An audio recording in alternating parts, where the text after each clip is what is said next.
Jérôme et Victor, bonjour. Ravi de vous Bonjour. retrouver. Bonjour Franck. On est à quelques jours du départ de votre marche, de la marche de la souveraineté. Bon, pour commencer, j'aimerais que vous puissiez vous présenter à nouveau, même si les gens vous ont déjà entendu sur diverses chaînes YouTube, notamment lors d'interviews. Je crois que Jérôme, tu étais passé chez Gilbert Collard. Oui, tout à fait, ouais, le mois dernier, avec un entretien avec Gilbert Collard. Ouais. Voilà. Donc, je te laisse te présenter en premier, Jérôme. D'accord. Bah, écoutez, moi, je m'appelle Jérôme Bergamy, j'ai 49 ans, je suis né près de Paris, d'une maman bretonne, d'un papa d'origine italienne. Je suis écrivain, je suis conférencier et cofondateur d'une action que je mène à travers le monde depuis 10 ans maintenant avec mon épouse, une action qui s'appelle La Terre en Marche. La Terre en Euh, marche, oui. Ouais, c'est une action qui mêle le défi sportif, l'engagement journalistique, le cheminement spirituel, l'engagement pédagogique également. Nous parcourons le monde à pied, à la rencontre des peuples et des cultures de cette planète sur des milliers de kilomètres avec un symbole très fort, la Terre du monde entier qu'on porte à notre ceinture depuis 10 ans. On organise dans le monde des cérémonies d'échange de la Terre dans les villages, dans les écoles, partout où nous sommes accueillis. Nous venons offrir la Terre du monde et nous recevons en retour la Terre des racines des hommes, de la mémoire des hommes qui déposent dans nos bourses leur Terre. Voilà. C'est le symbole à la fois d'universalité, bien sûr, du lien entre tous, mais aussi de l'attachement des hommes à leur terre natale. Voilà, c'est quelque chose, moi, qui me poursuit, m'obsède depuis longtemps, la question de l'identité, la question de la culture, de la diversité des peuples. Et cette marche de la souveraineté qu'on s'apprête à mener avec Victor, et dans la droite ligne de cette grande question qui traverse le monde, la question de savoir comment vivre sur cette planète ensemble, dans les conflits et en sortir de ces conflits. Cette fois-ci, nous allons porter la terre de notre pays, la terre de France, dans le contexte des élections européennes. D'accord. La Terre en marche, pour rappel, a fait l'objet de deux aventures épiques. Tu peux nous en parler Il y a eu deux grandes expéditions menées, j'espère en mener une troisième, puisque l'idée c'est de parcourir les 5 continents à pied pour s'adresser symboliquement à l'ensemble de l'humanité. Donc les deux grandes expéditions, la première 2014-2016, depuis la maison natale de Marco Polo jusqu'à la frontière kirghizo-chinoise, c'est un peu plus de 6000 km à pied, 2 ans de marche le long d'un axe millénaire qui s'appelle la route de la soie, une des routes de la soie. Et puis la seconde en 2019, c'est le continent africain que nous avons ciblé. C'est Éthiopie, Tanzanie, Malawi, Zimbabwe. C'est 1 an de marche avec notre petite fille sur le dos, un chariot de traction avec 35 kilos de matériel. Et c'est 2300 km à pied, toujours avec la terre à offrir et à recevoir. D'accord. Tu es habitué donc à ce type d'expédition et on va revenir après sur la marche de la souveraineté. Et des livres à écrire sur le terrain depuis près de 20 ans. Hein. Mais déjà, la terre me préoccupe depuis 20 à 25 ans parce que j'ai passé 10 ans à reconstruire toute mon histoire familiale, bretonne, retrouver des racines, retrouver un territoire quand j'avais 19 ans. Et je partais déjà dans les pays de l'Est en 2003-2004 avec une bourse en cuir contenant la terre, à l'époque, de mes ancêtres de Bretagne. D'accord. Et pour toi, Victor, autant de kilomètres dans les pattes? Non, j'ai beaucoup moins d'expérience que Jérôme, c'est vrai. J'ai 33 ans, j'ai étudié l'histoire et puis j'ai rencontré Jérôme sur le terrain militant, je dirais, durant le Covid, durant des rassemblements. Et donc, c'est vrai que son aventure m'a fasciné énormément. Quelque chose d'assez d'exceptionnel, de rare, quoi, et une aventure presque de notre temps. Et donc, au niveau de marche, c'est vrai que ça va être une totale première pour moi. J'ai jamais marché tous les jours en continu des dizaines de kilomètres. Donc, je me laisse porter un peu par Jérôme et son expérience. Et j'espère que ça se passera bien parce que c'est aussi une épreuve physique. Mais j'ai confiance en Jérôme, j'ai confiance en moi. Et puis, la cause est belle aussi. la cause politique qu'on donne à cette marche. Voilà. Alors justement, tu parles de politique. Vous avez eu tous les deux des engagements politiques. Je ne sais pas si vous les avez toujours pour différents partis. J'aimerais que vous puissiez nous en parler.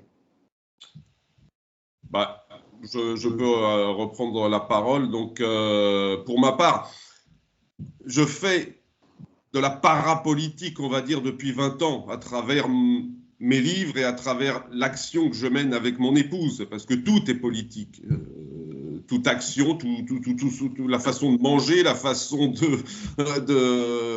voyager, tout est politique. Hein. Mais il y a 2 ans, oui, mon premier engagement vraiment concret en politique, j'ai senti qu'il était temps d'aller aussi en première ligne et je me suis engagé auprès de Reconquête dans le cadre des élections législatives et j'ai été candidat donc dans la 4e circonscription du Finistère sur la terre de mes ancêtres.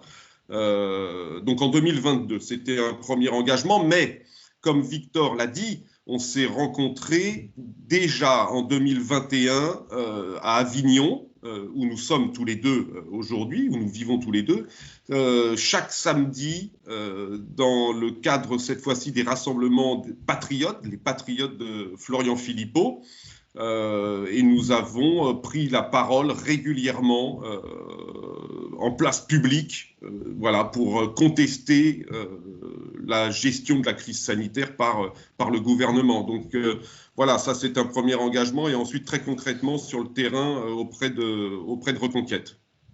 Sur le terrain auprès de Reconquête.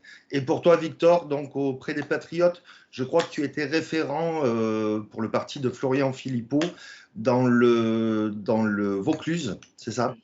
Oui, tout à fait. Ouais. J'ai été pendant 2 ans référent départemental pour les Patriotes du parti de Florian Philippot.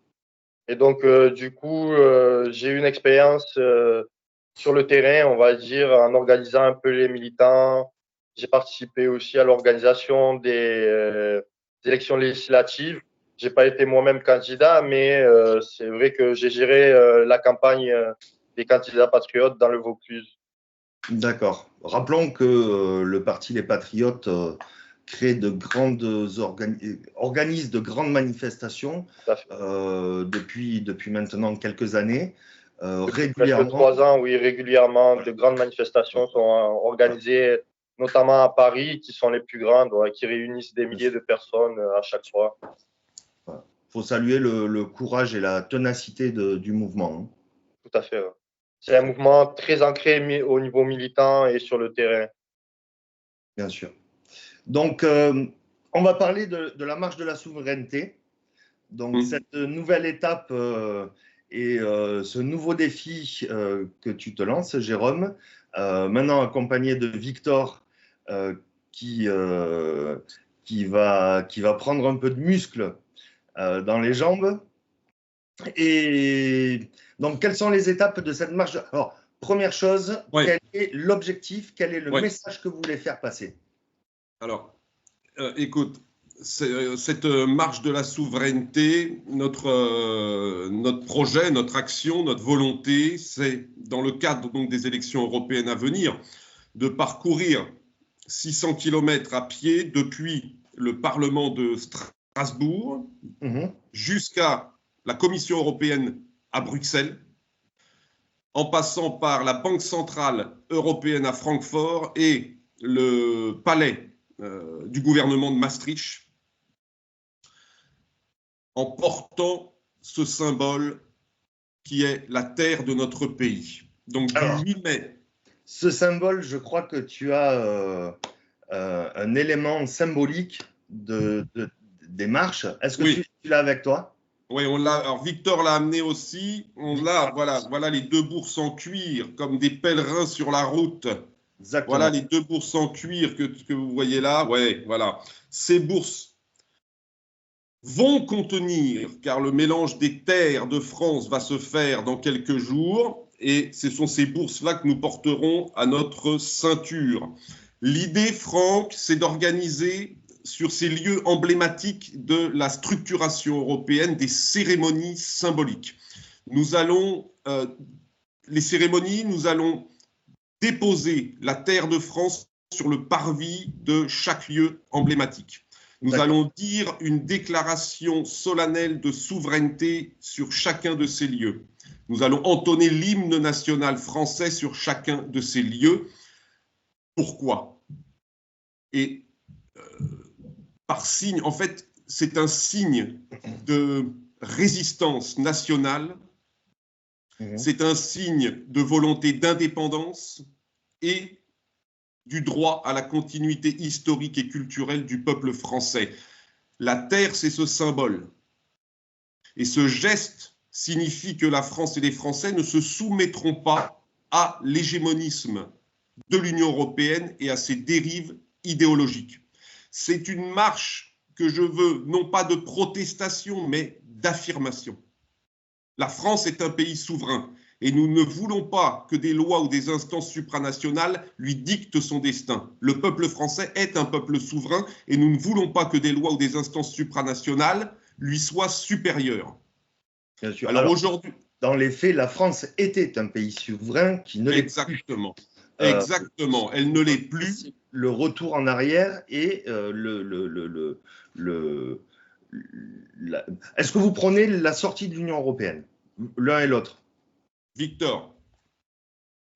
On ne prend pas précisément un plan précis, sorti ou pas sorti.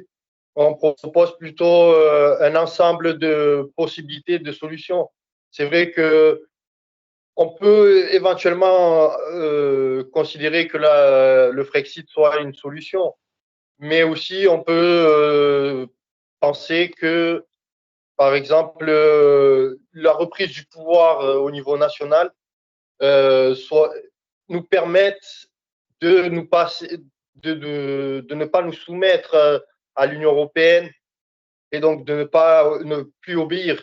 Donc c'est un peu deux solutions, on va dire, soit la sortie radicale ou la reprise du pouvoir au niveau national. Bien sûr.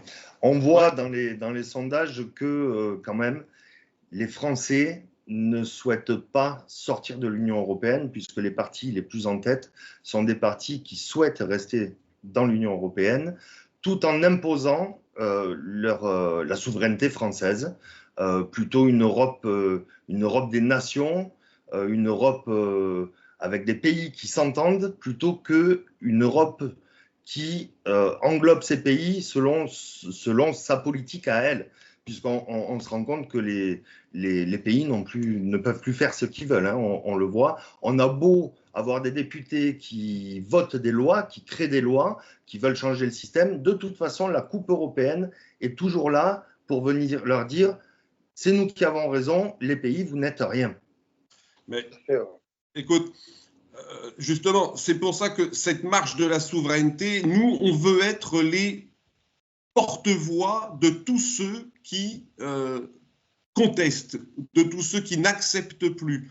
On veut être les porte-voix des colères de chacun, des peurs, des incompréhensions, des doutes. Alors on s'adresse autant à ceux qui souhaitent des réformes et qui croient encore en la possibilité de réformes tant sur le plan national que sur le plan européen, qu'à ceux qui pensent que la seule sortie possible, la seule solution possible, c'est la sortie de l'Union européenne. Donc ce sont tous ces Français que nous voulons porter symboliquement à travers cette marche.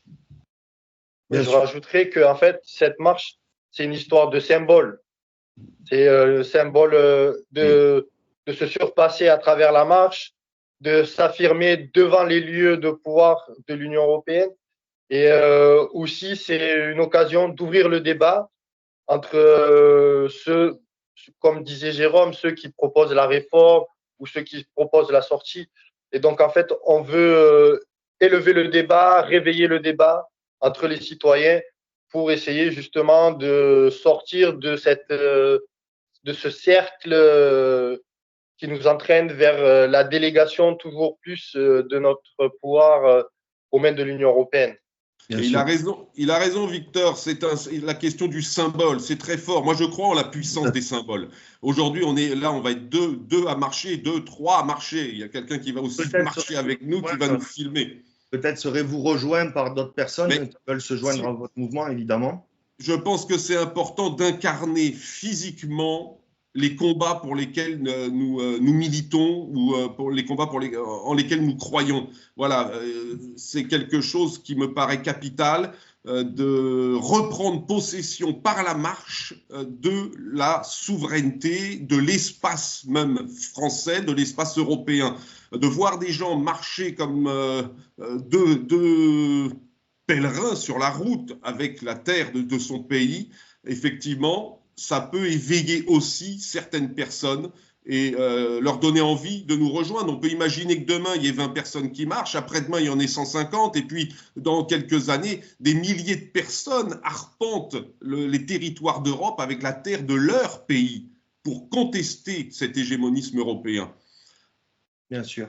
Je vois moi aussi dans le symbole, on en a parlé hors caméra, Jérôme, un petit peu je fais une relation avec la flamme olympique. Ah ouais, t'as eu une image magnifique. Hein, on va avoir un petit peu, alors en plus on est quasiment au même moment, et puis cette flamme olympique qui part de Grèce, son pays d'origine, le pays des Jeux Olympiques, et là où ça a été créé la première fois, et qui va faire ce chemin en symbole jusqu'au pays où vont se tenir les Jeux. Et Oui. votre marche me fait penser un petit peu à ça. Vous allez amener la terre de France à travers différentes étapes qui représentent l'Europe et les institutions européennes pour arriver le 9 juin à Bruxelles. Oui, devant le siège de la Commission européenne le jour du vote, effectivement. Ouais. Et ton image est superbe parce que c'est une marche d'espérance aussi. On va porter la terre comme on porte la flamme. C'est ça. C'est la flamme qui ne s'éteint pas. Et elle est en nous, cette flamme. Ce pays, nous l'habitons, nous le vivons, nous le sentons, nous l'entendons et nous n'acceptons pas de le voir disparaître, diluer lentement, à bas bruit. Au sein d'une fédération des nations européennes. Voilà, il y a trois grands problèmes qui s'ouvrent avec l'Union européenne. C'est son immigrationnisme. Ça, pour moi, la question est majeure, et c'est là qu'est mon engagement auprès de Reconquête. J'aurais très bien pu m'engager pour le Rassemblement national. Quand Éric Zemmour est arrivé à ce moment-là, il a mis le doigt dessus sur vraiment la douleur profonde, avec des mots très forts, à un moment où on n'entendait pas le Rassemblement national. C'est la question existentielle de la culture française, de la civilisation européenne. Elle nous touche au plus profond, c'est de l'ordre de l'intime, vraiment, mais elle est partagée par des millions et des millions de Français. On ne s'attaque jamais à des personnes. Jamais à des personnes. J'ai vécu dans trop de pays différents à travers le monde. J'ai traversé énormément de pays musulmans. J'ai vécu avec eux. Ce ne sont pas les personnes. Nous nous attaquons aux responsables politiques. Ce sont eux les premiers responsables de la situation. Il y a l'immigrationnisme européen qui est voulu par nos dirigeants politiques conjointement, en toute complicité, duplicité avec les fonctionnaires, les hauts fonctionnaires de l'Union européenne. Le libre-échangisme est dramatique aussi. Cette Europe vouée au culte du marché, au seul culte du marché, de la finance, est complètement inique, cruelle et crée des désastres au niveau même de notre autonomie alimentaire, autonomie énergétique, et puis tous nos paysans qui disparaissent. Ça, c'est une catastrophe. Et puis, il y a aussi l'idéologie qui est véhiculée par l'Union européenne, le wokisme qui fait des ravages partout. Donc, il y a différents aspects vraiment contre lesquels s'opposer. On ne peut plus accepter ça. Absolument. Et toi, Victor, qu'est-ce que tu en penses? Oui, ça regroupe tout cela. Une colère aussi, la colère aussi au niveau national. On voit avec les crises qui s'enchaînent, notamment la crise récente des agriculteurs. On voit que l'Europe est au cœur de la problématique des agriculteurs qui finalement les a maintenus sous perfusion de subventions, mais qui, on le voit actuellement, les abandonnent totalement, quoi. et qui met en danger non seulement la France, notre autonomie alimentaire, comme disait Jérôme. Bien sûr. Et c'est vrai que l'Europe est au cœur de toutes les problématiques que nous traversons à l'heure actuelle. Donc, c'est vrai que cette question de l'Union européenne, son pouvoir est au cœur de toute la politique actuelle, quoi, au niveau national comme européen, quoi. Dans les pays comme en France, les débats peuvent se passer, et c'est ce que je disais tout à l'heure. De toute façon, l'Europe est là avec ses lois pour venir dire au pays, vous n'êtes pas maître de ce qu'il se passe chez vous. Vous pouvez discuter de tout ce que vous voulez, vous n'êtes pas maître de ce qui se passe chez vous. Et on peut évoquer aussi le fait que même des députés européens ont très peu de pouvoir. Est-ce que vous voulez qu'on en parle de ça? Oui. Le oui, tout à fait. Quand on analyse un peu le fonctionnement du pouvoir dans l'Union européenne, on se rend compte que tout le pouvoir est concentré dans l'Union européenne. Et finalement, les députés européens n'ont qu'un droit de vote, d'approbation des propositions de la Commission européenne. Donc, c'est vrai que ces élections européennes nous interrogent un peu sur la distribution des pouvoirs à l'Union européenne.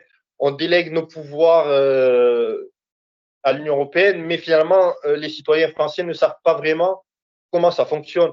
Donc, le but de la marche aussi, c'est d'éclairer un peu sur ce fonctionnement de l'Union européenne. Et donc, les élections européennes sont une belle occasion d'avancer ces thématiques.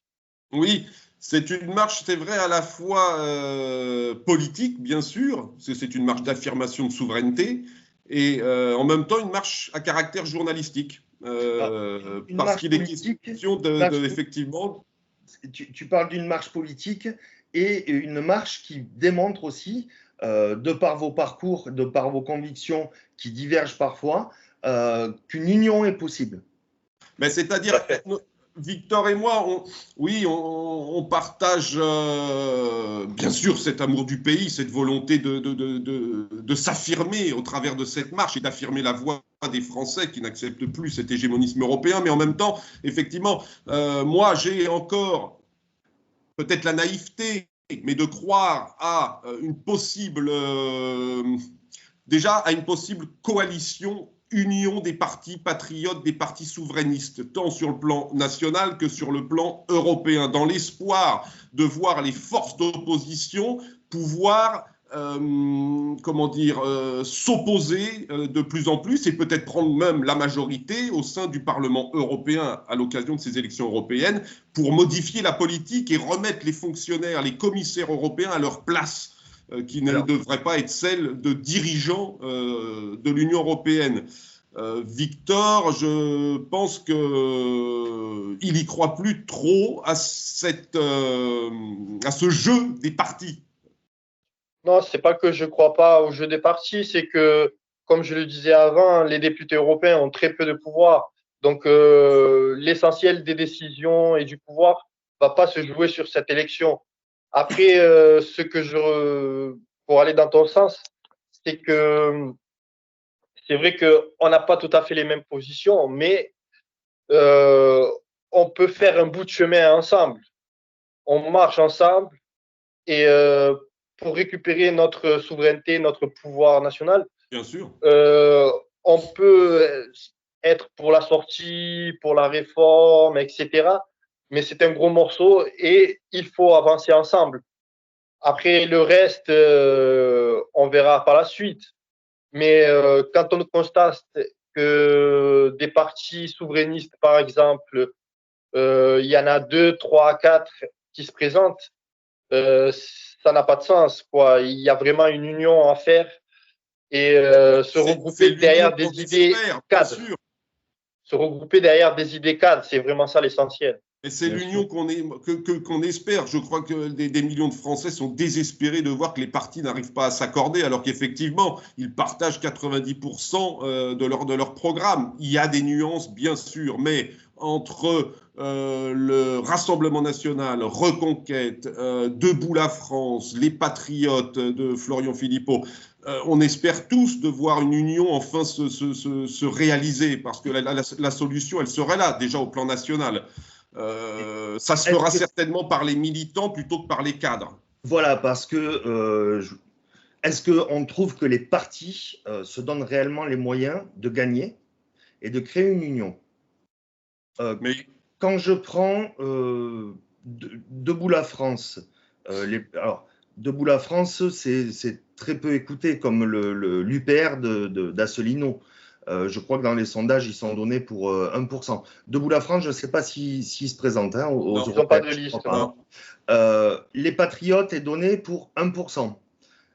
Malgré tout le travail qu'a pu faire Florian Philippot depuis des années, comme nous le disions tout à l'heure, à organiser des grandes manifestations qui ont un gros succès.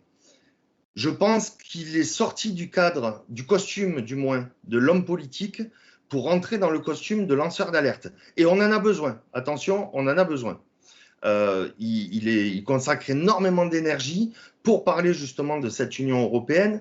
Mais moi, dans le parti des Patriotes, j'ai du mal à comprendre un politique qui se présente à une élection que lui-même conteste déjà.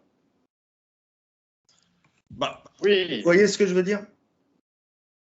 Écoute, le message a peut-être du mal à passer. Il y a peut-être une réflexion à faire à ce niveau-là. Alors, je parle de Philippot par rapport à ça. Je vais parler de Reconquête qui, au dernier sondage sorti hier, est donné pour 5%. Est-ce que Reconquête, à force d'invectiver le RN qui est en tête de tous les sondages, est-ce qu'à force de les invectiver, Reconquête peut encore parler d'union? Mais écoute, moi je vais te dire quelque chose. Moi, on a des gens très talentueux à droite de l'échiquier politique, ou au niveau des patriotes, des souverainistes, parce qu'à chaque fois les termes sont un peu aussi ambigus. Bon, Florian Philippot est un homme de conviction et de courage. Le Frexit, il le défend depuis des années et des années. Moi-même, j'ai crié Frexit, Frexit dans le cadre des manifestations de la crise sanitaire. On n'en pouvait plus. Comment dire, Nicolas Dupont-Aignan, je le trouve de plus en plus précis, concis sur les propositions qu'il développe. C'est un homme aussi que j'apprécie beaucoup. On a des gens très talentueux. Jordan Bardella est aussi plein de talent et de conviction, je pense. Et Marion Maréchal est une femme aussi très talentueuse, intelligente, et dans le cadre des élections européennes, je sais que Jordan Bardella va envoyer de toute façon une vingtaine de députés au minimum à l'Assemblée. Donc moi, je souhaite qu'il y ait une pluralité, une diversité de voix au sein de l'Assemblée européenne. Donc, personnellement, je voterai pour Marion Maréchal. Elle a repris en politique. J'ai envie qu'elle soit présente dans l'hémicycle européen. Donc, je pense que c'est important. Le vote utile, je n'y crois pas pour les élections européennes. Jordan Bardella va drainer derrière lui énormément de voix. Mais j'ai envie qu'il y ait aussi la vision de Reconquête et que Marion Maréchal et quelques députés de Reconquête soient présents au sein du groupe ECR. Pour qu'il y ait pluralité de vision au sein de l'hémicycle et possibilité d'union également. On ne dit pas, personnellement, je ne dis pas non à l'Europe. J'ai eu l'occasion de le dire. Je ne dis pas non à l'Europe, mais à l'Europe, effectivement, des coopérations libres entre États, entre nations, entre peuples. Pas une Europe de la soumission à des technocrates désincarnés qui nous font la promotion d'un monde sans frontières, d'un monde sans repères. Non, ça, je n'en veux absolument pas. Mais on dit avant tout oui à la France. Ça, c'est une évidence. Il est temps de reprendre une grande part de notre souveraineté dans tous les domaines. Le domaine monétaire, le domaine budgétaire, le domaine diplomatique, le domaine militaire maintenant, le domaine de la santé, de l'énergie. Enfin, on a délégué tellement qu'on est en train complètement d'annihiler notre pays, notre culture, notre civilisation, notre population. Bien sûr. Oui, pour revenir, Franck, je partage un peu ton constat au niveau des partis, mais c'est vrai qu'il faut préciser que la vie politique est organisée de telle façon que les partis se voient obligés de se préoccuper énormément de leur financement, d'avoir des revenus pour financer leur pour activité, et puis aussi la question des médias, quoi. Il faut sans cesse batailler, avoir des scores, des bons scores aux élections pour pouvoir passer dans les médias et tout.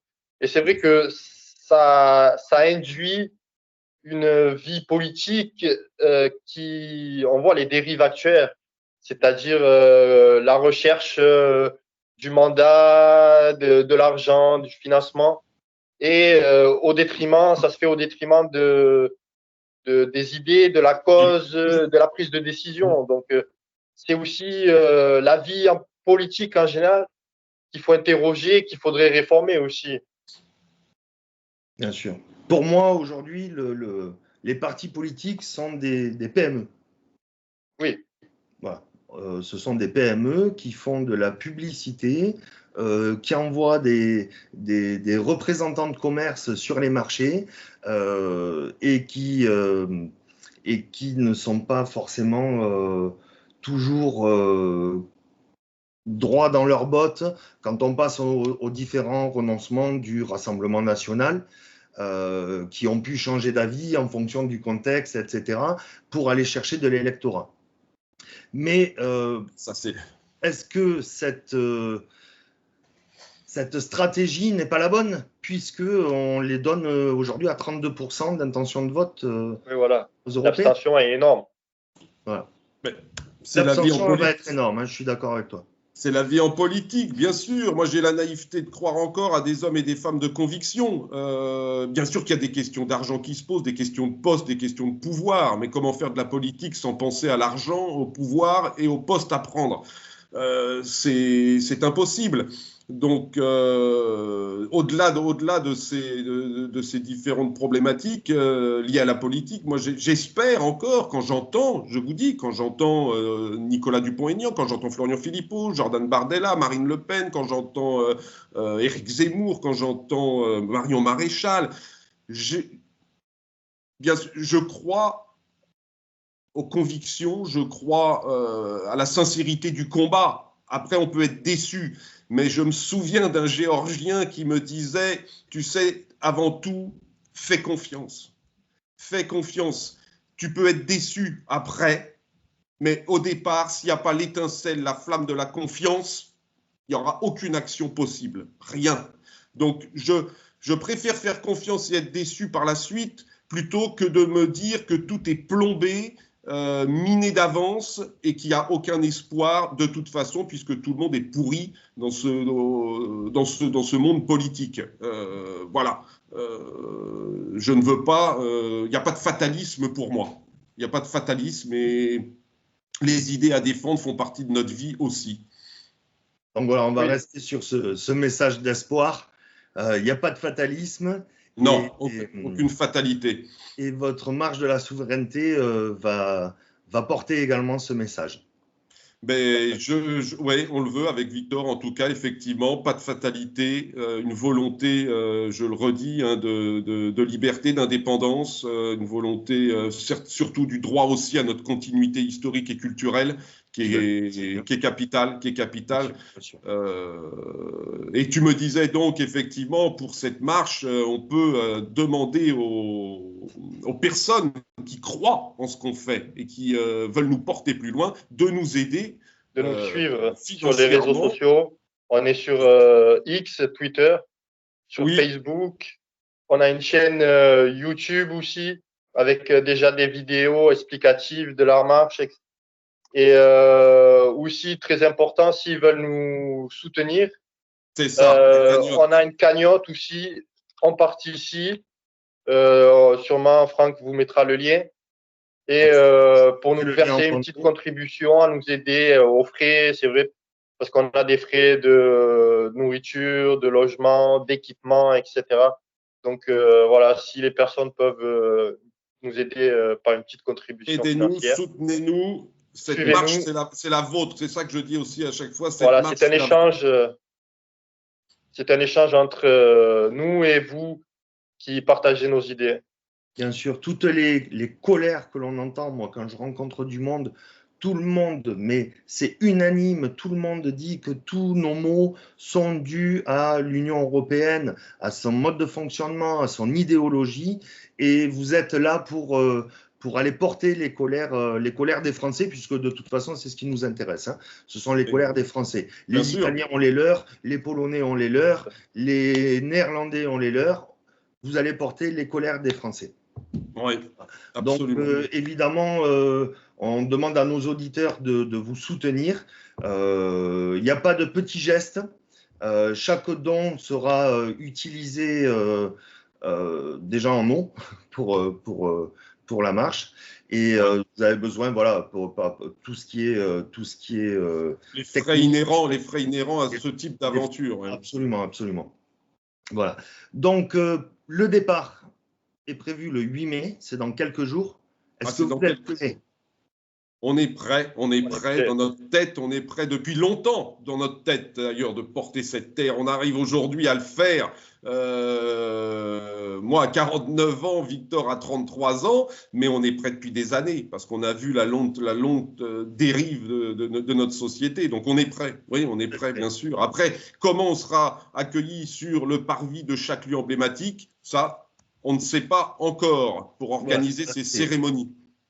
C'est une question qui est d'importance parce que est-ce qu'ils vont essayer de vous faire taire ou est-ce qu'ils vont vous laisser faire vos cérémonies? Donc ça, première réponse dans quelques jours. Première réponse dans quelques jours. Je pense que sur votre route, les habitants vous accueilleront bras ouverts par rapport au message que vous portez et aux personnes que vous représentez. On l'espère, on verra aussi comment les Allemands réagissent à deux marcheurs avec un drapeau français dans le dos, parce qu'on aura le drapeau français sur un des sacs et la marche de la souveraineté en banderole sur un autre sac. Bien sûr, parce que là, vous allez effectivement, en Allemagne, l'Europe, c'est l'Europe de l'Allemagne, hein, précisément, on le sait, hein. Comment vous allez être accueillis en Allemagne, ça c'est effectivement intéressant et pareil, on va le savoir dans quelques jours. Donc départ le 8 mai depuis le Parlement européen de Strasbourg. Première cérémonie où l'on déposera la terre de France le 8 mai au matin, mercredi matin. D'accord. Et ensuite on traverse le pont de l'Europe, on traverse le Rhin et la marche commence. Très bien. Et vos étapes, vous avez déjà, si tu peux lister les institutions que vous allez visiter? Oui. Enfin, on ne va pas vraiment les visiter, je ne pense pas. On va en tout cas aller devant. Première étape, la Banque Centrale Européenne à Francfort. D'accord. Voilà, ça c'est la prochaine étape. Troisième étape, le palais du gouvernement à Maastricht où a été signé le traité de Maastricht. D'accord. Et la dernière étape, le siège de la Commission européenne à Bruxelles, le 9 juin, le jour du vote pour ces élections. Voilà, lieu qui est extrêmement défendu. On a pu le voir lors des dernières manifestations d'agriculteurs, avec des images particulièrement chaotiques, hein. Bon, on verra l'accueil. On s'en approchera au plus près. Ah. Ça, vous n'allez pas avec des tracteurs, vous allez juste avec vos baskets. À pied. Voilà. Ils se sentiront peut-être un peu moins agressés. Oui, c'est une manière bienveillante d'aborder les gens, les hommes. Tout à fait. Messieurs, Jérôme, Victor, merci beaucoup pour cet entretien. Merci à toi. Je rappelle qu'il faut autant que possible vous soutenir dans votre démarche. C'est une belle démarche que vous faites. C'est un joli message qui est à la fois empreint de colère et d'espoir. Bien sûr, oui. Tout à fait. Voilà. On veut construire aussi. Merci Franck, merci. Envoyez-moi les vidéos, on les partagera. Et puis si on a le temps, si vous avez le temps entre deux, on refera un petit point par une interview vidéo comme aujourd'hui. Oui, le long de la route. Avec plaisir. Merci Super. beaucoup les gars, à très bientôt. Merci. Au revoir. Salut. Ciao, au revoir.